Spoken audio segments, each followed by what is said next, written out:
The search for Gabby Petito continues, and tonight, one woman claims she came across Gabby's boyfriend looking for a ride. We picked him up at Coulter Bay, like I said, at 5:30. What she says about the strange encounter: a COVID booster shot could be coming soon. We do have a unanimous 18 out of 18 who voted yes. What the FDA says about its recommendation, why it's not for everyone. We're seeing the breakthrough is in older individuals. And what it means for you. Big changes in the weather. We've got some storms moving in tonight into Saturday and a lot of wind and even some blowing dust. We'll have the details in your forecast. Helping those who need it most. Utah is getting ready to welcome hundreds of refugees from Afghanistan. Owners of over 20,000 units have already volunteered to work with refugees. Tonight, finding housing in an already strained market.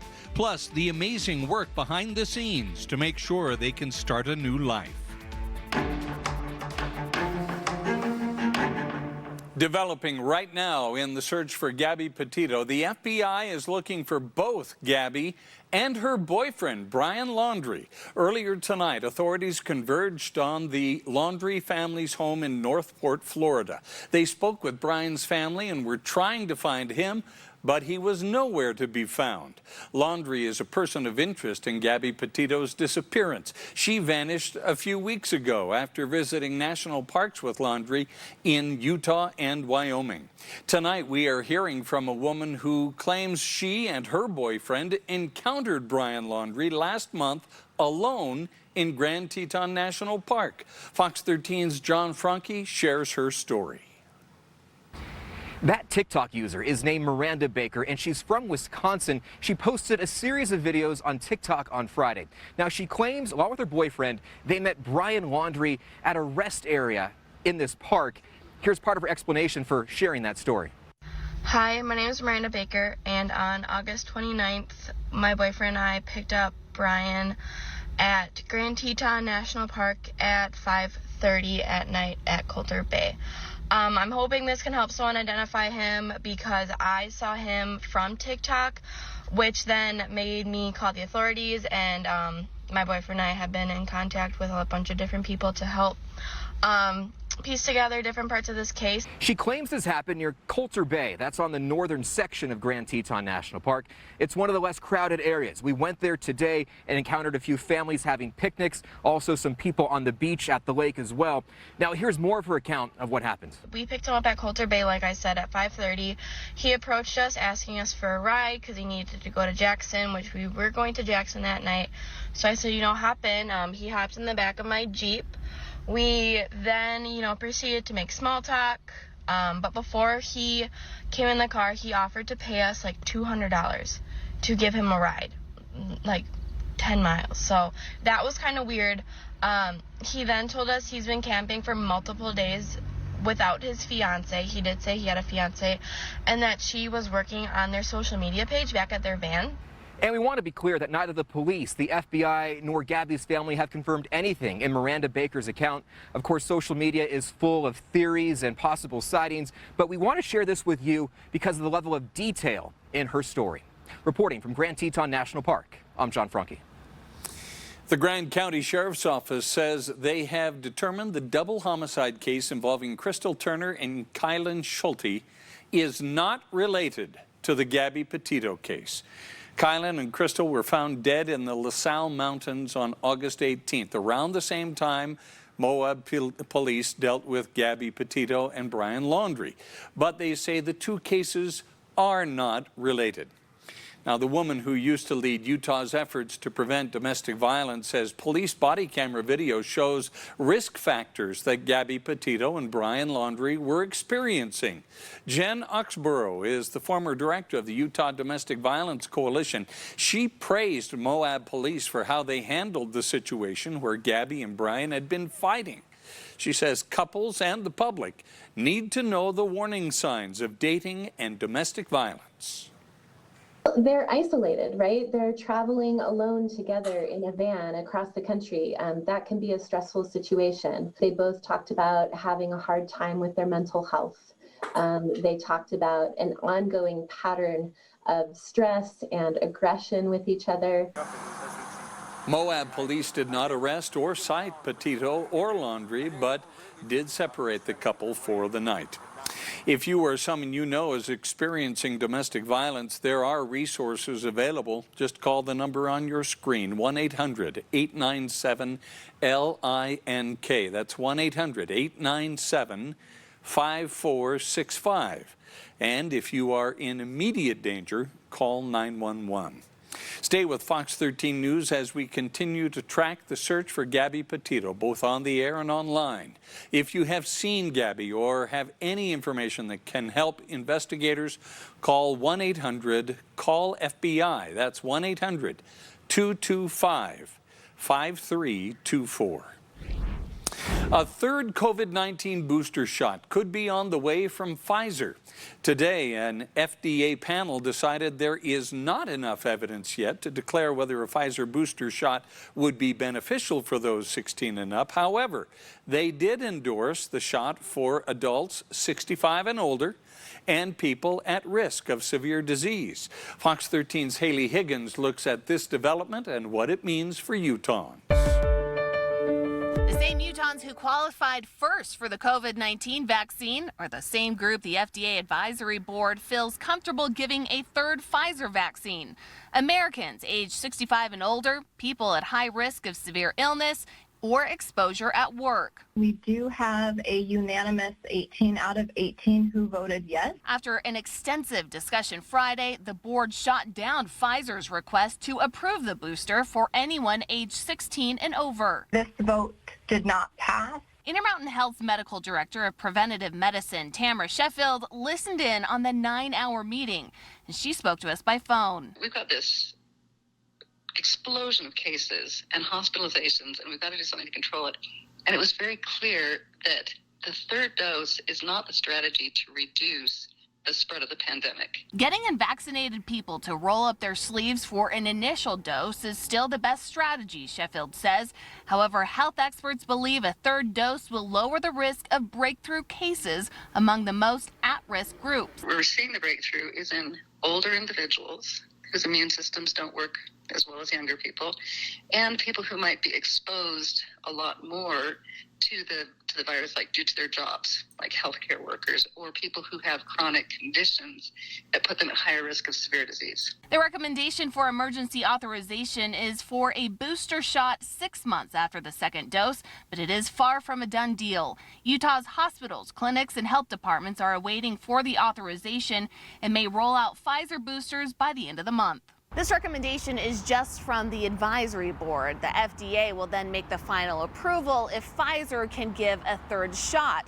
And then next week, the CDC will be meeting to determine who gets one and when. Reporting in Salt Lake City, Haley Higgins, Fox 13 News, Utah.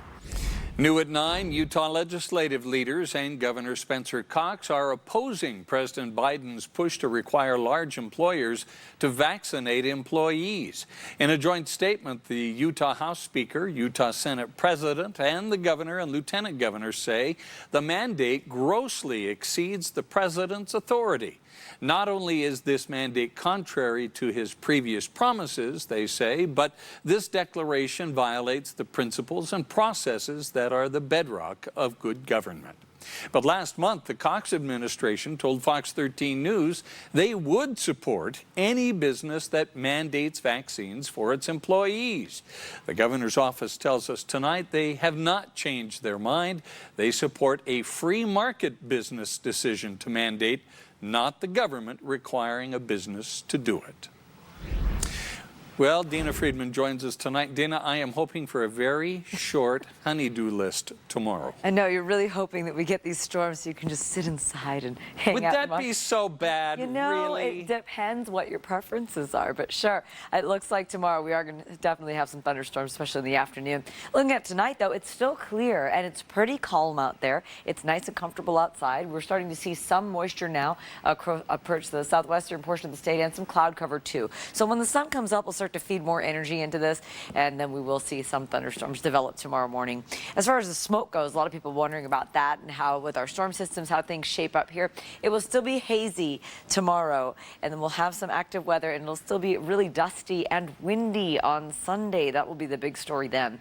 It's 74 degrees right now, pretty comfortable outside. 71 in Provo and 64 in Bryce Canyon and 83 here in St. George. Going through the evening, we've got mostly clear skies in Salt Lake, but by the time we get into mid-morning into lunchtime tomorrow, we'll start to see some active weather. So we'll break down the details about the thunderstorms and the wind and the dust all coming up. Coming up on Fox 13 News at 9. When people arrive, we have a good plan in place to support them. The first group of hundreds of Afghan refugees arrive in Utah in the next few weeks. But where will they live in this tough housing market? Fox 13 News gets answers. Signature gathering starts for Wyoming's medical cannabis ballot initiative. We are not leaving it to the legislature. We're taking it straight to the Wyoming voters. How one Utah medical marijuana advocate is getting involved in the push to legalize medicinal use of the drug. Lots of Utah parents are getting a little extra money thanks to the change in the child tax credit. We take an in-depth look at how Utahns are using that cash every month. I'm from Bolivia. I had to show my traditions too. And Cache Valley is celebrating Hispanic Heritage Month. How you can be part of the fun in Logan.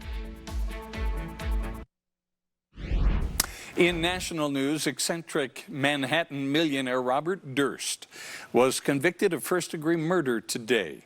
He was found guilty in the execution-style killing of his best friend, Susan Berman, in 2000. It happened just hours before she was to talk to investigators about the disappearance of Durst's first wife in 1982. Before the current trial, Durst had been acquitted of murder in Texas in 2003 involving his neighbor. Durst faces the potential of life in prison. The U.S. military now says a drone strike that initially claimed to have killed an ISIS-K leader in Kabul last month actually killed 10 innocent civilians instead, including 7 children. Today, the general in charge of U.S. Central Command said it is clear the military intelligence was wrong and that the strike was a tragic mistake. The Pentagon is considering reparation payments to the families of the victims. New tonight, we now have a better timeline on when the first group of Afghan refugees could arrive here in Utah. The State Refugee Services Office is busy trying to coordinate resources. Fox 13's Lauren Steinbrecher is live at the Department of Workforce Services in downtown Salt Lake to explain the work behind the scenes to make sure the refugees have help. Lauren. Yeah, Bob, so that timeline, it looks like the second week of October is the earliest that we could start seeing refugees arrive here in Utah, up to 750 that we could see over the next year. The Department of Workforce Services has to coordinate everything for them along with local organizations. One of the biggest challenges is going to be finding everyone a place to live. We all saw the videos in Afghanistan of people rushing to get to the airports and trying to exit and leave. And soon, Afghan refugees will arrive in this airport, starting their lives over in Salt Lake City, which means a need for employment and financial help, access to healthcare, goods, and housing. That's why the Governor's Advisory Board has set up 3 working groups. One is to address the issue of housing, because we know that there is limited housing in our state. Says State Refugee Services Director Asha Parekh. A state task force is focusing on how to secure that housing in what's already a tight market. We're not sure yet how that process will work. We hope that it's smooth and clean. But, you know, recognizing that people, that Afghan humanitarian parolees have experienced trauma. Wanting to help ease that tough transition, hundreds of landlords are ready. Owners of over 20,000 units have already volunteered to work with refugees. Utah Apartment Association Executive Director Paul Smith says they're still working out the logistics, but they've got state funds ready to pay 6 months of rent to help incoming refugees get on their feet. The State Department said they'll give us about a week's worth notice, and we'll reach out to our list of landlords and say, do you have a 2-bedroom in Sugar House available, or do you have a 3-bedroom in Utah County? And we'll identify a unit, hopefully have it ready by the time the refugees get here. So, as refugees start to arrive, the state, local partners, and community groups are working together for as smooth a resettlement process as possible in this new place they'll call home. Being able to help them move into an apartment that they can call their own in this new land is going to make a huge difference to their experience. The Refugee Services Office, which is part of DWS here, says that one complication is that some of these refugees are humanitarian parolees because they left in such a hurry. They didn't have time to complete all the necessary paperwork. They don't have their special immigrant visas. So it's going to be hard to find funding for them. They are hoping that the community will step in to help. Live in Salt Lake City, Lauren Steinbrecher, Fox 13 News, Utah. Lauren, thank you. Utah Senator Mitt Romney was at BYU today, marking the day 234 years ago when the Founding Fathers signed the U.S. Constitution. Senator Romney focused on how the Constitution was a dramatic departure from history at that time and continues to shape the world. One point he emphasized was that the Founding Fathers did not create a perfect union, rather a way for the people to form a more perfect union. So the Founders' task and brilliance was crafting a system of government that would thread the needle between the two perils that had doomed every human civilization for 4,000 years. Autocracy on one side and pure runaway democracy on the other. Romney also says the U.S. military must be modernized, businesses must be made more competitive, and more money should be invested in emerging technologies.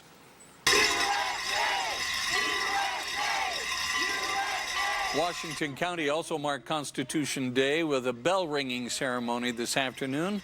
Bell-ringing ceremonies were held across the country today to celebrate the Constitution.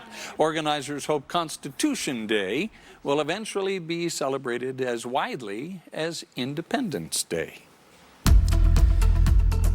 Well, we could tell from Lauren's live shot that it is a pleasant evening out there tonight, Dina. Yeah, it's really nice, at least for the next about 8 to 10 hours. And then, you know, that's okay, but that just happens. All right, let's take a live look outside right now. So you can tell it's a really nice evening. We've had calm winds. It's been a beautiful day, just a little bit warm and a little bit hazy. You can see some of that haze layer around. We still have some smoke, and we'll have that through some of the weekend as well, but it won't be as bad as just a few weeks ago. So Saturday in our forecast, we've got some thunderstorms. It is going to be windy and dusty on Sunday. We have two separate systems that we're going to talk about tonight. And then much colder behind that second one on Monday. In fact, it'll be the coldest it has been since early June. Do you have your sweaters ready? I hope so. All right, our satellite imagery tonight shows we are just opening the door to some of this moisture in the southwest corner of the state, and it'll be moving northward throughout the night and the morning tomorrow. It's 74 in Salt Lake, 58 in Park City, 71 in Provo, and 66 in Tooele tonight. Temperature at Bryce Canyon dropping down into the 60s right now, 64 there and 69 degrees in Moab. So over the next few hours, it's just going to be clear in Salt Lake, and then clouds will be moving in our way by the morning. Our normal temperature is around 80. Today it hit 88, nowhere near the record. But also interesting is the equinox is coming up. So we've got about 12 hours of day and 12 hours of night, and that'll just be in about 6 days from now, that fall equinox to mark the official start of fall, which of course is going to feel like that on Monday and Tuesday morning. So here's the situation now. So we've got some of these weaker cells that are moving to the southern portion of the state. So this will be creeping up northward throughout the night. So we'll see that increase in cloud cover and moisture. We're at just a regular risk here for thunderstorms tomorrow. Pretty run-of-the-mill thunderstorms, but with any thunderstorms, you can still get thunder, lightning, and of course, small-size hail as well. We have an upper-level low, and that's moving out of the south and west. So this will be moving over the state tomorrow, and that will eject outward by about dinner time. But look ahead. Then we have another cold front and a big pattern shift here, and that'll be moving in on Sunday late day. But ahead of it, really windy. And I know it's just been so dry, that wind is going to kick up some blowing dust dust as well. Just what you wanted to hear this weekend, right? All right, so overnight we'll see that increase in coverage of just some lighter rain showers, more thunderstormy in nature tomorrow. 67 degrees for our overnight low in Salt Lake, so a little warmer than last night as we increase the clouds and the wind out of the south and west. 67 in St. George tonight, too. Now, tomorrow we've got the scattered thunder showers moving northward and then eastward throughout the state later in the day. Should be wrapped up by about dinner time tomorrow. 80 in Salt Lake, 78 in Provo, and 90 with scattered showers in St. George. Now, on Sunday, that's where the wind kicks in. So although it looks dry here, it's going to be windy and dusty. So keep that in mind when you're making your plans. And the same goes for the Wasatch Front. This all looks great, right? You're like, Sunday, awesome, 77, wind and dust. So just keep that in mind. And then there is the very cold air just for the time for beginning fall. It'll be in the 40s on Monday and Tuesday, and there could even be some patchy frost in high places. We'll take another look at weather coming up. All right, Dina, thanks so much. Is cleaning up alleys the solution to larger problems in one Salt Lake City neighborhood? What Mayor Erin Mendenhall says she hopes to see happen. Today, the Liberty Wells Community Council kicked off a pilot program to improve alleys in that Salt Lake City neighborhood. Council members feel alleys are underused and have the potential of bringing neighbors together and getting people outside more. The council applied for funding from the city to beautify several alleys and make them safer. Sometimes people can feel like when it gets dark that some nefarious forces come into the alleys and they don't feel as safe being there. A part of our plan for this alley and the other alleys is lighting so that they're very dark right now. Some people have put security lights in, but they're not super well lit. Other improvements the community council is planning include speed bumps, new pavement, even art and flower beds from the people who will be using the alleys.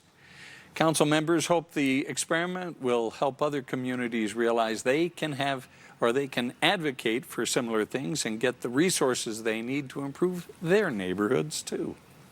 Utah State University's award-winning Merrill Kaiser Library is home to some of the newest technology and some of the oldest furnishings, books, and art in the state. That includes this door found inside the Hatch Memorial Library room. According to the locksmith, Jim Beezer, the door is likely from the 1600s with its original lock still intact. Problem? No one can find the key. The door will be locked a while longer while an expert locksmith prepares the perfect skeleton key. We need to get a larger skeleton key and then hand file, hand impression a key that fits it, and then open the deadbolt. One of the librarians says the door was originally from England before belonging to the Hatch family, who donated the rare antique to USU in 1953. Beezer's goal is to create a new custom key that will look like it's from the same period as the door. Coming up, Utahns say how they are spending those monthly child tax credit payments. We'll go in depth with details. A concerning trend is playing out behind the wheel. Preferably try not to have it in the car at all. Distracted driving is increasing, but it's not from texting, and it's only spiked since the pandemic began. We'll explain coming up. Signature gathering is underway for Wyoming's medical cannabis ballot initiative.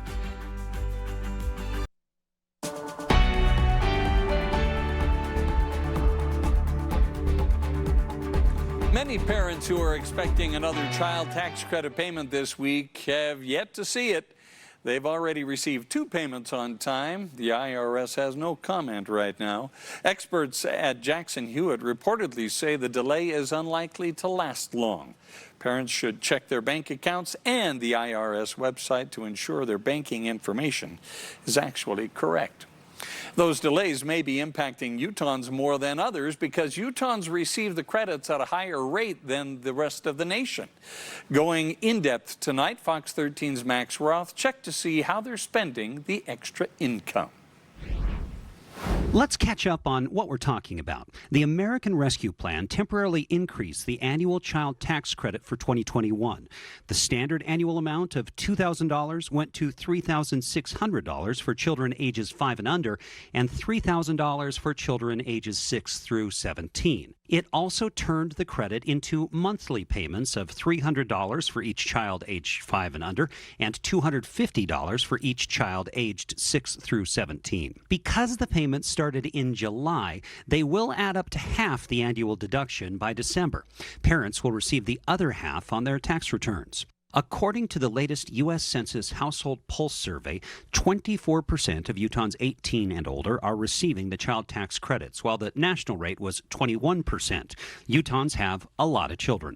The survey found that in Utah, the most common use of the money was to pay debt. 37.5% of respondents said they did that, with 32.5% reporting they saved more than anything else, and 30% saying they spent more than anything. More than half of the respondents said some of the money went for food. A third used some for clothing. About a quarter of Utah respondents said they used the money to pay credit cards, student loans, and other debts, to buy books and school supplies, to save or invest, or to pay utilities. And more than 10% of Utah respondents said they used some of the money to pay their mortgage. For now, those credit payment increases and the monthly payments go away next year. But a multi-year extension is part of that $3.5 trillion bill that the White House calls the American Families Plan. In the newsroom, Max Roth, Fox 13 News, Utah. Today, a Salt Lake County District Attorney Sim Gill ruled the use of deadly force in an officer-involved shooting at Pioneer Park in June as justified. A woman said a man had stabbed her after she asked to borrow a lighter. In body camera video, 2 officers can be seen walking up to the 39-year-old man. That's when he charged one of the officers with a knife. They told him multiple times to drop the weapon before they fired the fatal shots. The officers' lives were in danger, and they tried to back up and had no choice but to fire. There were 2 hits that occurred, and both of the shots would have been individually been fatal. The 2 officers administered first aid on scene before paramedics arrived, but the man died as a result of his injuries. Investigators are trying to figure out how a fire started at the old Victory Theater in downtown Salt Lake this afternoon. Witnesses saw smoke coming from the boarded-up windows of the building at about 3:30. The theater has been abandoned for many years. Crews put the fire out within 25 minutes. Roy police need your help finding this armed robbery suspect. They say he held up the Shell gas station near 40th South and 19th West in Roy. They're not saying when this happened. It appears as though he is wearing a wig and was covered from head to toe. If you know who this man is, call Roy police. Our motors do a lot of traffic stops. That's obviously their job, is traffic enforcement. Some of their stuff has been targeted for distracted driving, but there's other times they're just out stopping people for speeding or whatever else they may be doing. Salt Lake police have seen an increase in distracted driving for one disturbing reason, and it's only been an issue since the pandemic began. Fox 13's Spencer Joseph reports on what officers are seeing. Tens of thousands of cars drive through the intersections of downtown Salt Lake every day. And let's be honest, some of us, from time to time, might be distracted by our cell phones or other things on the road. While distracted driving in any form isn't okay, there's a new thing that Salt Lake City Police is seeing on the roads, and it's raising red flags. And they keep finding people that are either FaceTiming on Zoom calls, business calls, whatever it may be, phones up on the dashboard and a cup holder, and they're having a video chat while they drive. Detective Michael Ruff with the Salt Lake City Police Department says it's primarily been their motors division that has seen it. And it's not even something officers are looking for. He says oftentimes they just happen upon it during a traffic stop. Yeah, I think it's something that's kind of increased ever since people started working at home during the pandemic. Video chatting is also a completely different thing than taking a phone call under the eyes of the law. You can't have video playing while you drive, even if it's you trying to play a video on your stereo. Yeah, your kids in the backseat can watch it. You as the driver should not have video playing while you're driving. And some people aren't even trying to hide it. Here's the camera blocking the view of the road, and you're watching the person you're talking to instead of where you're driving. So whether it's a FaceTime call with mom or a Zoom call with work, turn the video off, turn your camera off, just talk on the audio part. Preferably try not to have it in the car at all. As we continue to do lots of work remotely, the bottom line is when you're behind the wheel, just drive. Spencer Joseph, Fox 13 News, Utah. UDOT says 80% of drivers identified distracted driving as a top factor leading to injury and death on Utah roads. The Utah Highway Patrol says anything that distracts you from the road, whether it's talking to someone on the phone or in your car, should be avoided. Medical cannabis is one step closer to getting on the ballot in Wyoming. Coming up, what marijuana advocates have planned in a Fox 13 News exclusive. Welcome back. In Wyoming, they're gathering signatures to get medical cannabis on the ballot. And a Utah cannabis advocate is helping to get the issue before voters. Fox 13's Ben Winslow has more. Are you ready to sign I am. Awesome. Here in Evanston, people showed up at a park to sign in support of a pair of ballot initiatives on medical cannabis. We're encouraging medical freedom and medical liberty. There are two issues going before Wyoming voters. One would legalize medical cannabis. It would be awesome because you could go and buy it and not get in trouble. The other would decriminalize marijuana possession. I have depression, I have back pain, surgeries I just went through. Got in trouble that was with weed. The Wyoming legislature considered a bill that even allowed for recreational marijuana, but it failed to advance. So medical cannabis advocates launched this ballot initiative.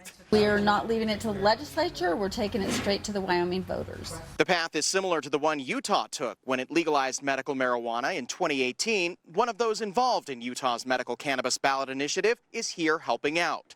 She says Wyoming is politically a little different than Utah. We don't have the presence of the LDS Church. So that is right out of the gate is the biggest difference. They still are both very conservative states, so there are some similarities. They're far more liberty-minded here. They lean more of a libertarian Republican flair. To qualify for the 2022 ballot, backers have to get nearly 42,000 signatures statewide. So far, organizers are seeing signs of early success. Hot Springs County has already met the minimum threshold requirement. Organizers say they're aiming for 60,000 signatures across Wyoming. I think we're going to do great. I think Wyoming is ready for this. I think they're saying it's the people of Wyoming now. I think we're going to get more than enough signatures that we need. Ben Winslow, Fox 13 News, Utah. People in Logan and Cache County are celebrating people of Hispanic heritage this weekend. Find out why the festival is bigger than ever. And later in sports, could American Fork finally be the ones to tame mighty Corner Canyon? High school football highlights are ready to roll, while 8th-ranked Weber State gets ready to take on James Madison again, but this time it's a home game in the regular season. Back in a bit. We are so glad you could join us for Fox 13 News at 9. We are going to have a few storms move in over the weekend. Fox 13 meteorologist Dina Friedman is going to have your first alert forecast in just a few minutes. Wednesday marked the beginning of Hispanic Heritage Month, and for the first time, the Logan community is celebrating in a big way. Fox 13's Aaron Cox shows us what they have planned for tomorrow. Center Street here in historic downtown Logan will be cleared by tomorrow. And instead of cars and customers, you'll see a celebration of customs and culture. I'm from Bolivia. I had to show my traditions too. Carolina Calbimonte moved from Bolivia to Cache County 9 years ago. Her first goal was to learn English. Everything was hard. It's still hard. I'm still fighting. But Calbimonte is not alone. Ernesto Lopez was elected to the Logan City Council a year ago. I'm the first one not only to be Hispanic, but also to be an immigrant. Lopez's family came from Mexico to Idaho, then to Logan, where 16% of the population is Hispanic. Now more than ever, I feel like there are genuine efforts from different agencies, different parts of the government, Utah State University, to really be more inclusive. Much more so than when Selena Willie first came to school in Utah in the 80s. She says only about 2% of Utah's population were Hispanic. Cache County, we're about almost 11% out of 130,000 population for the county. So, you know, as we look at the numbers and the trends in the future, this is a trend that is here to stay. And a trend to celebrate. The main point of the festival to show everyone flags, the 22 countries that are participating in the Hispanic, culture. Center Street will be blocked off from 6 a.m. to noon tomorrow, where they will have Hispanic food trucks, music, dancing, a parade of flags, and so much more. In Logan, Aaron Cox, Fox 13 News, Utah. And if you didn't know, 14.4% of Utah's population is Hispanic. That is a huge jump from what it was just 30 years ago. For more information on other Hispanic Heritage Month celebrations, go to fox13now.com. FanX is back after taking last year off because of the pandemic, but there are some changes. Masks are now required for everyone. Thousands of fans are filling the Salt Palace Convention Center to get art, hear celebrity speakers, and to show off their costumes. At first, I was like, oh, that stinks. We have to wear a mask, but it's going to ruin the cosplay. But once we found a color-coordinated thing, it really worked well, and we're excited. I think public safety first, but then after that, let's have some fun. Yeah. Organizers say they love how the cosplay community has worked masks into their costumes. FanX continues through tomorrow at the Salt Palace. And tomorrow's probably a good day to be indoors, wouldn't you say there, Dina? Yeah, definitely a good day to do that, or like you said, get comfortable with some Netflix in the afternoon when there's some thunderstorms out there. Yeah, exactly. Get out of some of your chores. All right, so our old mill camera tonight shows that we've got hazy skies all around, but we're starting to increase the cloud cover in southern Utah. So we'll increase this as well, moving northward through the night, and then we'll see more storms and showers develop for the morning. It's 74 degrees right now in Salt Lake, 70 in Ogden, and 71 in Provo. It's been a really nice evening everywhere. In northern Utah with the clear skies, beautiful weather. 59 in Evanston, 66 in Logan, and it's in the 50s in Preston, Idaho as well, 68 in Cedar City and 64 in Bryce. So a nice night, but now we're going to increase the cloud cover going to the north and get some showers in here. Past few days, though, it's been pretty warm. Our average high is 80. Today we actually hit about 88, so it's been well above that, and we're just about done with the heat, so that's certainly good news for some people. Saturday we've got thunderstorms in the forecast, and then we have another separate system coming in on Sunday, and that means it's going to be really windy ahead of that, and it's going to blow up some dust as well. Much colder on Monday, the coldest that it's been since early June. Woo! It's going to feel like fall just in time for the equinox. Here's that satellite picture tonight. So we're seeing an upper level low, and this is starting to move into southern Utah. So we'll see this moisture spread northward throughout tonight and tomorrow morning. And then we also have this risk for thunderstorms tomorrow. More run-of-the-mill kind of storms. So thunder, lightning, small hail, gusty winds, definitely all possible tomorrow. So keep your eye out for that. There's that area of low pressure. This will be moving through the state tomorrow throughout the day and be out of here by about dinner time. But then the next system is on its way with our big pattern shift. So we have a nice strong cold front coming through, but it's not very wet. Could be some stray showers late Sunday night to Monday along the Utah-Idaho border, but generally it's dry, just windy and dusty on Sunday. So not the most ideal conditions this weekend, but I'm sure you'll still find ways to have fun, right? All right, tonight we've got temperatures in the 60s. We'll spread those showers northward by about morning tomorrow. 67 in St. George, a few scattered showers for you, and gusty winds too. Scattered showers tomorrow, and 80 in Salt Lake, 78 in Provo, and 90 in St. George. So southern Utah, you've got the scattered showers tomorrow and then the very windy conditions on Sunday. So although you're looking at this temperature thinking that looks great, it will be very gusty outside. And then a lot of nice sunshiny, calm weather after that, and beautiful temperatures in southern Utah for the middle of the week. For the Wasatch Front, scattered showers tomorrow. And don't let this fool you. While you think, oh, 77, that just sounds fantastic. Well, it does, but we also have wind and blowing dust to go with it on Sunday. So don't let this fool you, especially if you have outdoor plans. And then the cold air, boom, Monday morning, Tuesday morning, in the 40s and highs in the 60s and 70s. Boy, after that front comes through, it will be beautiful outside, just a little bit cold in the mornings. It's a great measuring stick for us to see where we're at against these guys, and then just really another great opportunity. Yeah, great measuring stick indeed. Corner Canyon following a 45-game win streak dating back to the 2017 campaign. The Chargers 5-0 to start this season, but they knew this one could be tough. A Week 6 trip to American Fork to begin Region 4 play. The Cavemen still perfect themselves, and like Corner, sport a very seasoned quarterback in Maddox Madsen, but it was Fork's defense that had a heck of an opening quarter. The SC commit Devin Brown has Cody Hagan in the flat, but it's poked away by Spencer Clegg. Davis Andrews pounces on it, setting up this.